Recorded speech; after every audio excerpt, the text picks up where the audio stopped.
1907년 하면 우리 그리스도인들은 떠올라야 될 한 사건이 있습니다. 1907년 바로 평양에 있었던 평양의 장대현 교회에서부터 시작됐던 평양 대부흥운동, 해외에서도 이런 부흥운동을 통해서 동방의 예루살렘이라고 부를 정도로 놀라운 일들이 벌어졌습니다. 어느 정도였냐면 요즘에는 저희가 주일날 쉬는 것을 당연한 것으로 여기지만 저희 과거에 저희는 그렇게 쉬지 않았습니다. 언제 쉬었을까요? 명절 때. 일요일에 쉬지 않았습니다. 일요일이라는 개념 자체도 없었죠. 그런데 평양에 있는 그리스도인들, 그들 가운데 평양 시장에서 일하는 그리스도인들이 주일에 쉼을 통해서 평양 시장이 주일에 문을 닫는 그러한 일들이 벌어졌습니다. 그런데 이 놀라운 이 부흥운동이 한 명의 회개에서부터 시작되었다는 것입니다. 1907년 1월 6일 평양에 있었던 장대현 교회에서 저녁마다 말씀 집회가 열렸습니다. 그리고 14일, 6일부터 14일까지 계속해서 집회가 이어졌던 겁니다. 그때 길선주 장로, 장대현 교회 길선주 장로가 회중 앞에 나아가 자신의 죄를 고백했습니다. 나는 아간과 같은 사람입니다. 나 때문에 하나님의 축복이 이 자리에 임하지 못한 것입니다. 그러면서 고백하기 시작했는데요.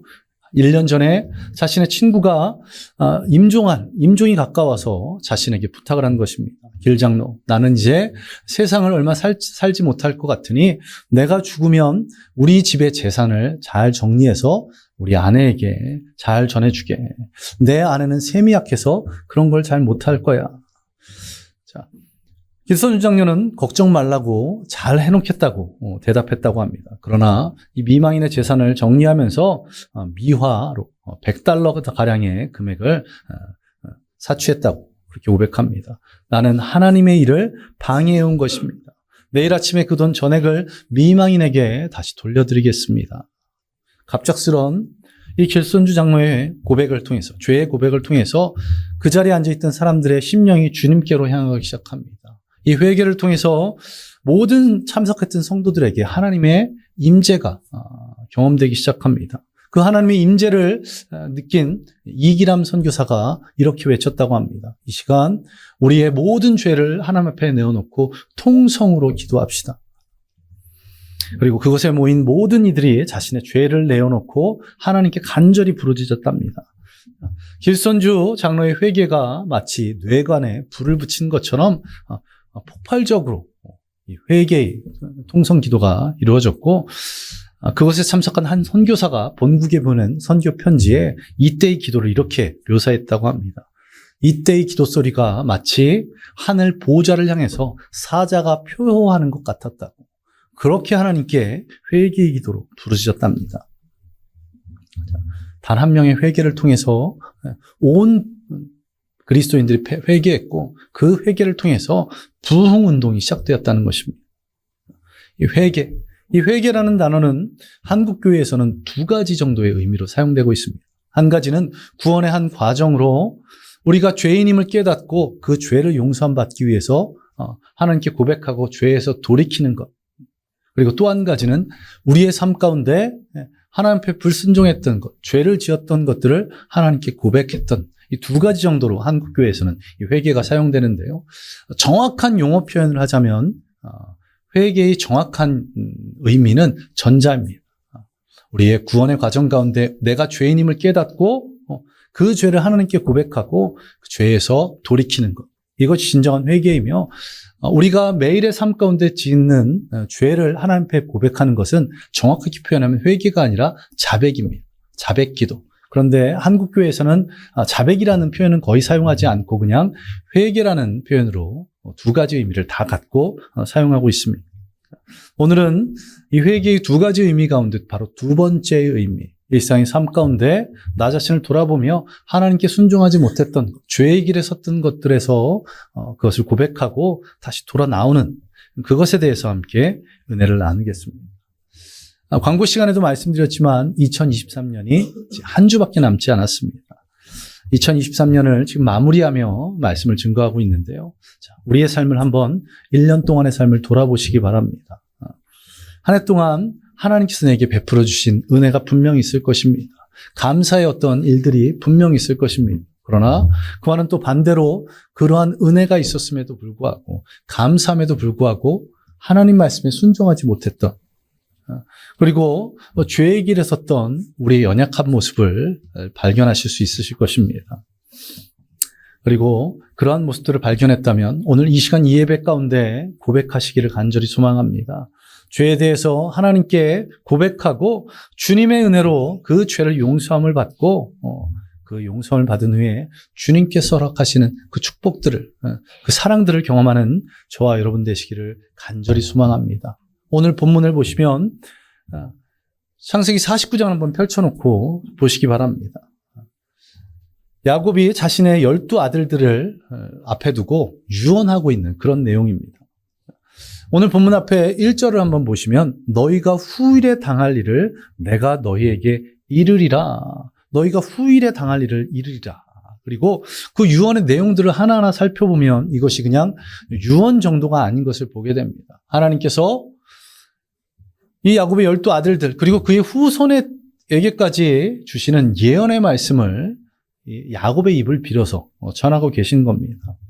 이 가운데 3절부터 오늘 본문이 기록된 12절까지를 보면 첫째부터 넷째 아들까지에 대해서 유언하고 있습니다.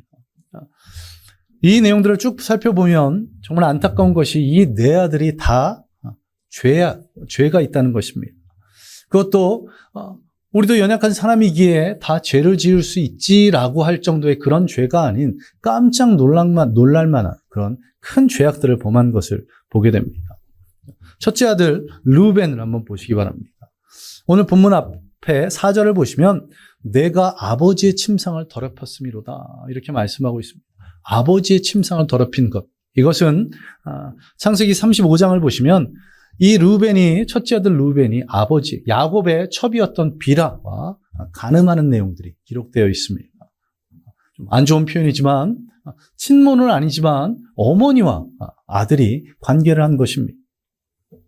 또한 그 다음 때 동생들 시몬과 레이를 보시기 바랍니다. 5절과 6절에 보시면 그들의 칼은 폭력의 도구로다. 그들이 그들의 분노대로 사람을 죽이고라고 이렇게 말씀하고 있는데 이것이 그냥 비유가 아닙니다. 실제로 이루어졌던 일들입니다.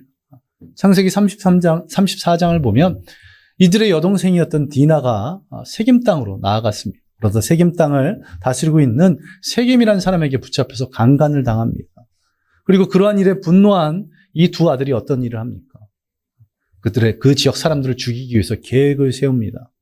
이 세겜이 이 디나를 좋아해서 결혼하고자 하자 우리는 할례받은 민족이기에 너희도 우리와 결혼하기 위해서는 할례를 받아야 된다라고 해서 고통 가운데 신음하고 있을 그때에 이 두 아들이 찾아가서 이 세겜과 그의 아버지 하몰 그리고 그 지역의 모든 남자들을 다 죽여버립니다. 1명, 2명 정도 아니고 10명, 20명 정도가 아닌 어쩌면 100명이 넘을 수 있는 그 엄청난 살인을 저질렀던 것입니다. 유다는 오늘 본문에서는 유다의 범죄함에 대한 기록은 전혀 없습니다. 그러나 창세기를 보시면 어떻습니까?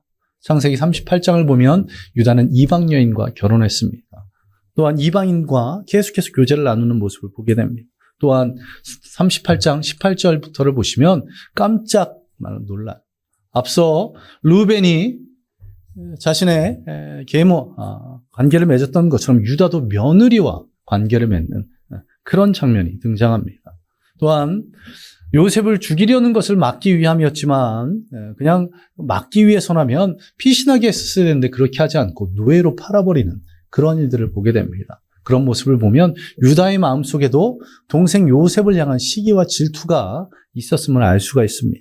자, 이처럼 입에 담기 어려울 정도의 죄악을 이 4명의 형제들이 범했습니다. 이것만 범했을까요? 아니요. 이런 큰 죄악들을 범한 것을 보면 이들은 크고 작은 다른 범죄들을 분명 범했을 것입니다.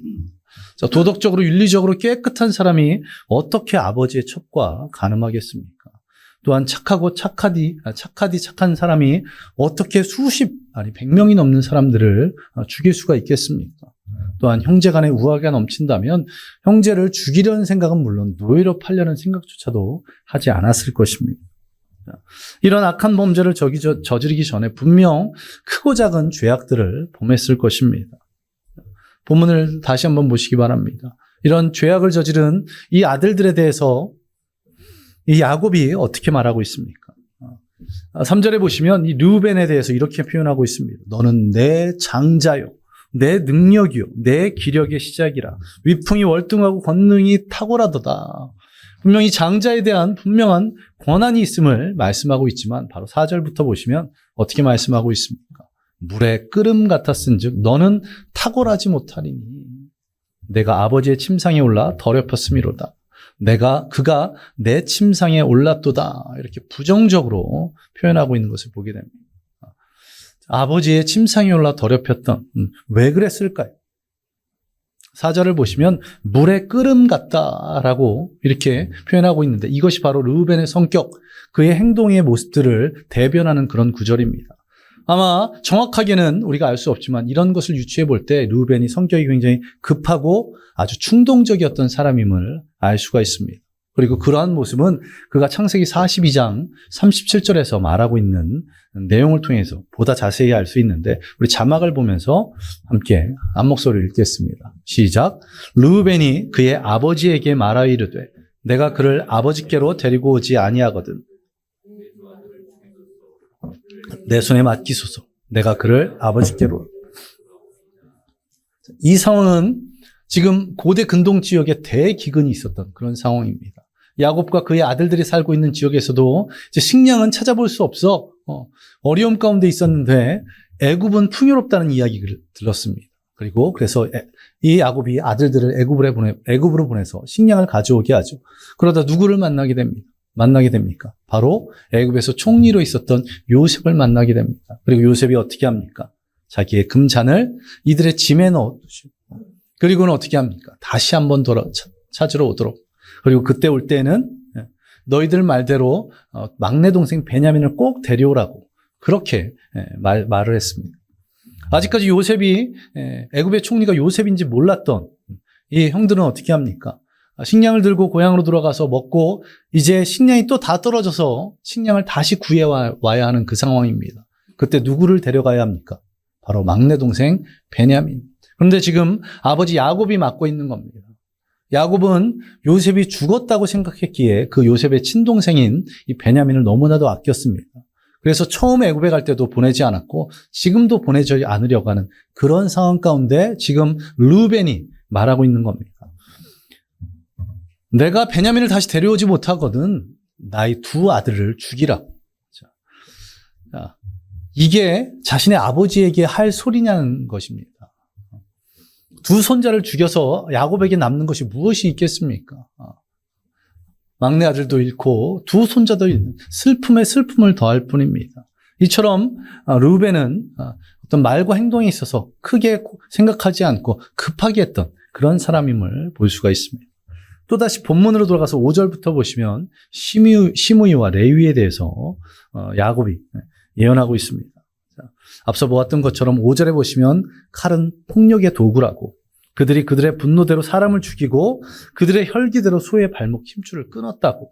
그래서 7절에 보시면 노여움과 분기, 맹렬했다고 그렇게 말씀하고 있습니다.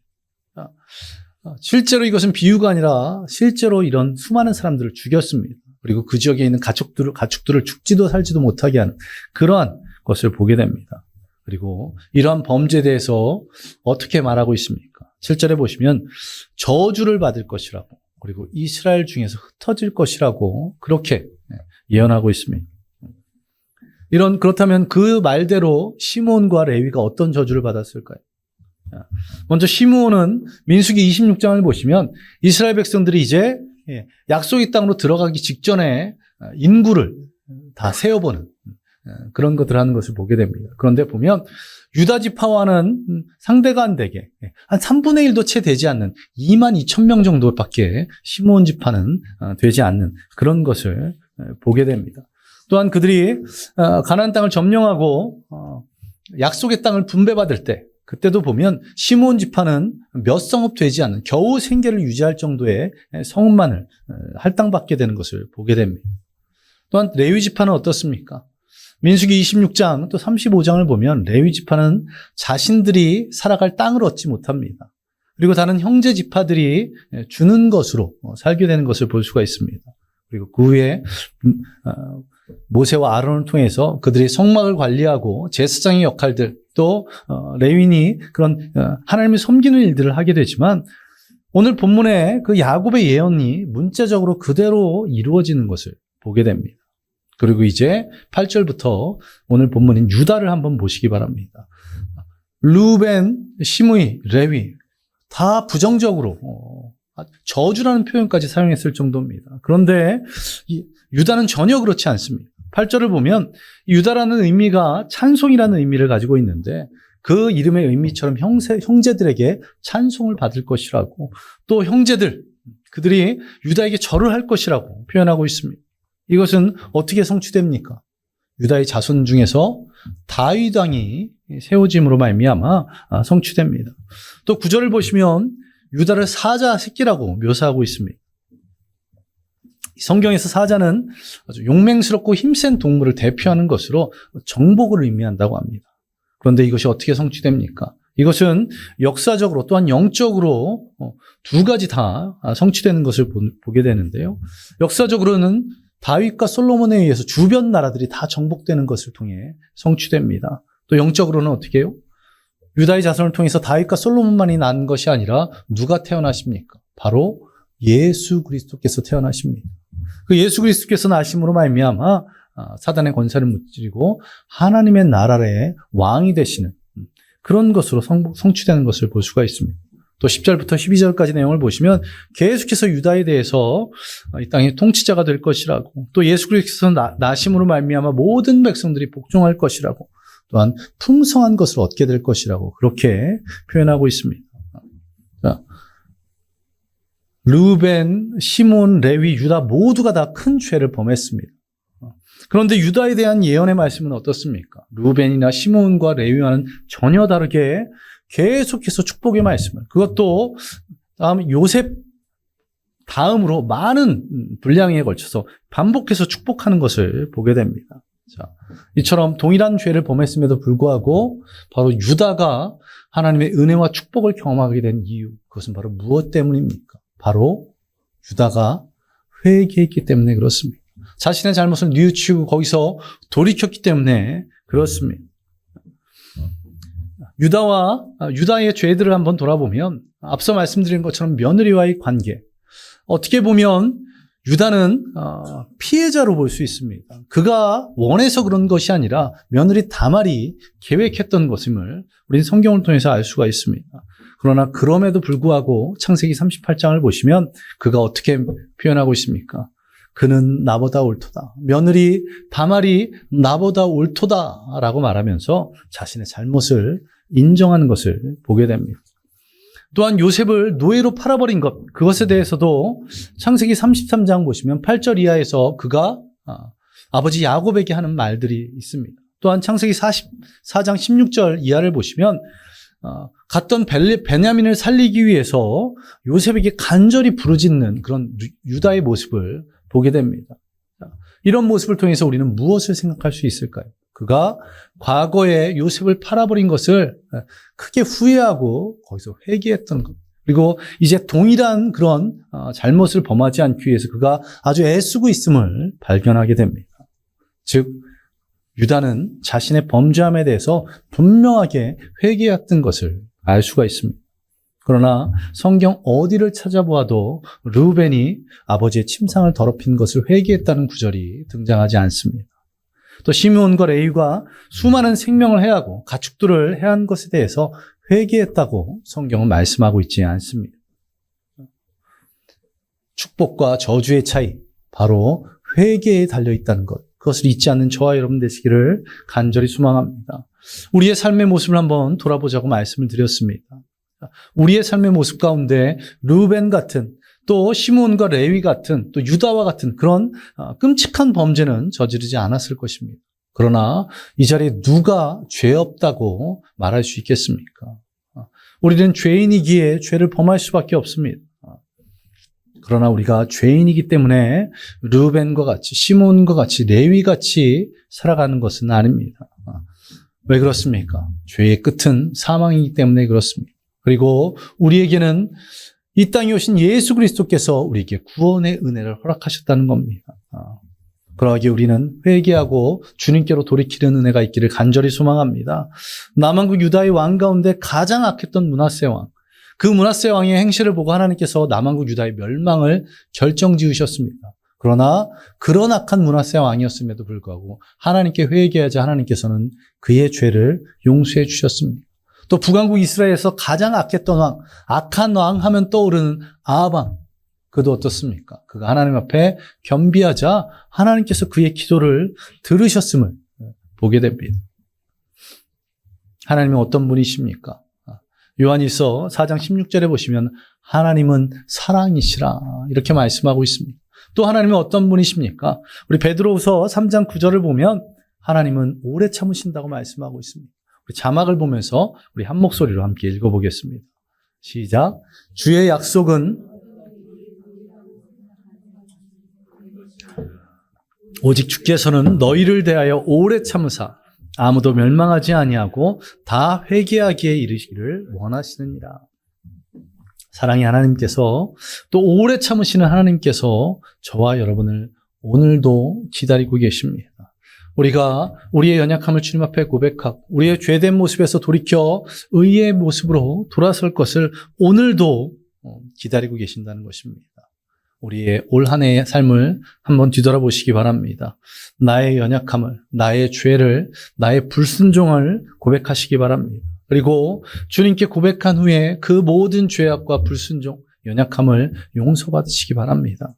그리고 그 용서받은 후에 2024년에는 유다가 받았던 것보다 더 큰 은혜와 축복을 경험하는, 평양에 있었던 대부흥운동보다 더 큰 부흥을 경험하는 저와 여러분 되시기를 간절히 소망합니다.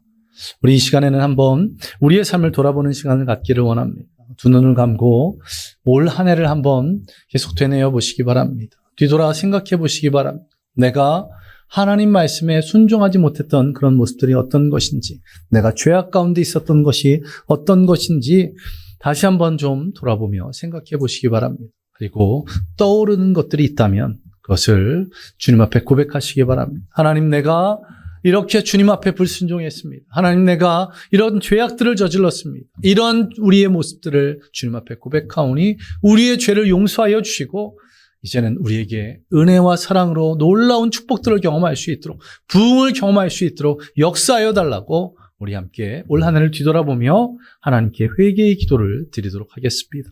우리 함께 기도하겠습니다. 하나님, 올 한 해를 뒤돌아보면 너무나 감사한 것입니다. 너무나 귀한 것임에도 불구하고 우리가 연약했기에, 우리 가운데 아직도 죄의 속성들이 있기에 하나님 말씀에 불순종하는, 주님 뜻대로 살아가지 못했던 그런 연약한 모습을 발견하게 됩니다. 아버지 하나님, 이 시간 아버지, 내가 발견한 그 연약한 모습들을 주님 앞에 구하오. 주님, 용서하여 주시옵소서. 우리의 모든 죄를 사하여 주시옵소서. 흰 눈보다도 더 깨끗하게 우리의 죄를 사하여 주시고 이제는 우리가 보다 거룩한 삶, 진정한 그리스도인의 삶을 살아갈 수 있도록 주님 인도하여 주시옵소서. 이 한 해를 돌아보며 주님 앞에 회개할 것들을 계속 되뇌이게 하여 주시고 그 주님께 죄를 고백하는 가운데 그 죄가 사하여 주시고 우리가 보다 정결하게 주님 앞으로 나아갈 수 있도록, 그래서 주님이 주시는 놀라운 은혜와 사랑을 경험할 수 있게 주여 인도하여 주시옵소서. 우리의 모든 죄가 용서함을, 유다와 같은 그런 축복들을 경험하게 하시고 평양의 장대연에 있었던 그 놀라운 부흥이 우리 교회, 또 우리 교회 성도들의 그 가정에, 그들의 일터에 임할 수 있게 주여 역사하여 주시옵소서. 주님만 의지합니다. 우리의 삶이 주님 보시기에 합당한 그런 삶으로 변화될 수 있도록, 진정한 그리스도인의 삶을 살아갈 수 있도록 오늘도 우리의 연약함들을, 우리의 죄악들을, 우리 불순종을 다 주님 앞에 고백하는 우리 모든 성도들 되게 주여 역사하여 주시옵소서. 주님께 감사드리며 이 모든 것 예수님 이름으로 기도드리옵나이다. 아멘. 아버지 하나님, 감사드립니다. 오늘도 이 예배를 통해서 우리에게 은혜를 부어주시니 감사드립니다. 우리가 이 말씀을 통해서 깨달은 것처럼 우리는 연약하고 부족하여 죄를 지을 수밖에 없지만 그 죄의 길에 계속 있는 것이 아니라 주님께 그 죄를 고백함을 통해서, 회개함을 통해서 그 죄에서 벗어나 의의 길에 설 수 있도록, 불순종에서 벗어나 순종의 길을 걸을 수 있도록 주님 역사하여 주시옵소서. 이 자리에 있는 모든 성도들이 주님 앞에 모든 연약함들을 고백하고 이제는 유다와 같은 축복들을 경험하기 원합니다. 평양에서 있었던 놀라운 부흥들을 경험하기 원합니다. 주님께서 역사하여 주시옵소서. 2024년에는 우리의 모든 성도들의 가정이, 그들의 일터가, 또 우리 교회가 부흥케 되기를 원하오니 주님 역사하여 주시고, 또한 이 나라, 이 민족까지도 변화될 수 있도록 주께서 역사하여 주시옵소서.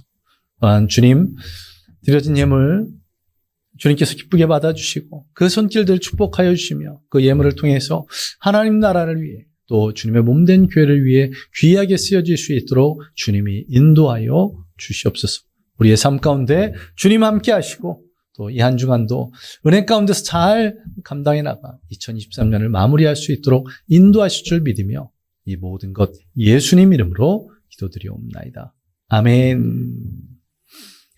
이제는 우리 주 예수 그리스도의 은혜와 무한하신 하나님의 사랑하심과 성령님의 함께하심과 충만케 하심이 올 한 해 뒤돌아보며 회개하기로 작정한 모든 성도들 머리 위에 임하기를 예수 그리스도의 이름으로 간절히 축원하옵나이다. 아멘. 주님,